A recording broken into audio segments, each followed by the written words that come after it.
বাবা, তুমি কি পাগল হয়ে গেছো? এই ঝড় বৃষ্টির রাতে বৃদ্ধাশ্রম থেকে চলে আসার মানে কি? আজকে সকালেই মাত্র তোমাকে সেখানে রেখে এলাম, আর এসেছো ভালো কথা। বাসায় না এসে বাগানে দাঁড়িয়ে আছো কেন? তোমার না বৃষ্টিতে ভিজলে ঠান্ডা লেগে যায়? উফ, আমাকে আর কত জ্বালাবে তুমি?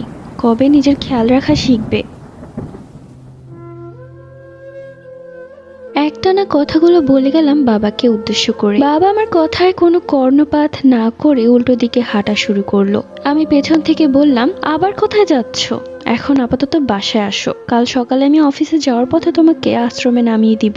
বাবা থামলো না, যেতে যেতে শুধু বলল, আমি ফিরে আসবো, আমার আরো অনেক কাজ বাকি আছে। ধর, তোমার যা ইচ্ছা করো, আমি বাসায় চলে গেলাম। এই বলে আমি বাসার দিকে হাঁটা দিলাম বাগান থেকে।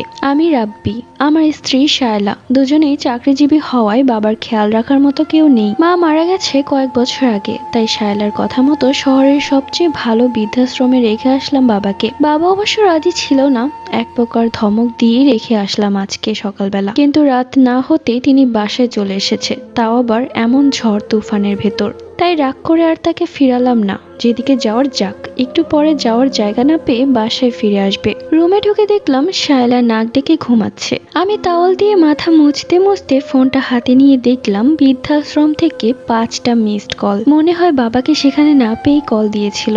আমি সাথে সাথে কল ব্যাক করলাম। ওপাশ থেকে সালাম দিয়ে বলল, রাব্বি সাহেব, একটা মর্মান্তিক ঘটনা ঘটে গিয়েছে। আপনাকে কিভাবে যে বলি, আগে আপনি নিজেকে শক্ত করুন। আমি বললাম, ভাই আমি জানি বাবা বৃদ্ধাশ্রম থেকে চলে এসেছে, চিন্তা করবেন না, আমি কাল সকালেই বাবাকে নিয়ে আসব। আপনি কি পাগল হয়ে গেছেন রাব্বি সাহেব? আপনার বাবা কিছুক্ষণ আগে ফ্যানের সাথে গলায় দড়ি দিয়ে আত্মহত্যা করেছে। এই খবর দেওয়ার জন্যই আপনাকে বারবার কল করছিলাম, কিন্তু আপনি রিসিভ করেননি। এত রাতে কল করে আপনি আমার সাথে মজা করছেন? আপনার বিরুদ্ধে আমি হ্যারাসমেন্টের মামলা করব। আপনাকে দেখতে তো ভালো মানুষই মনে হয়েছিল, কিন্তু এসব কি ভাই? দেখেন রাব্বি সাহেব, আপনি আমাকে ভালো ভাবেন নাকি খারাপ ভাবেন তাতে আমার কিছু যায় আসে না। আপনার বাবা একটু আগে মারা গেছে, কাল সকালে সে তার লাশটা নিয়ে যাবেন। আমরা কোনো পুলিশি ঝামেলা চাই না এখানে। কিন্তু ভাই, এটা কি করে হতে পারে আপনি বলেন? একটু আগেও আমি আমার বাবার সাথে কথা বলেছি, সে আমার সামনেই দাঁড়িয়েছিল। ওটা আমার মনের ভুল হতে পারে না।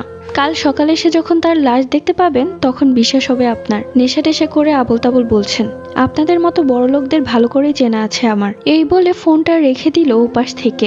এগুলোর মানে কি? আমি নেশা করিনি আজকে, চোখে ঘুম আছে, কিন্তু ঘুমের কারণে এত বড় ভুল হতে পারে না। কাল সকাল পর্যন্ত অপেক্ষা করব না, আমি এখনই যাব আশ্রমে। যদি লোকটার কথা মিথ্যা হয় বা এটা কোনো প্রাঙ্ক হয়, তাহলে মার্ডার করে ফেলবো আজকেই তাকে। রেইনকোট পরে শায়লাকে কিছু না বলেই বেরিয়ে গেলাম। পরবর্তী গল্প।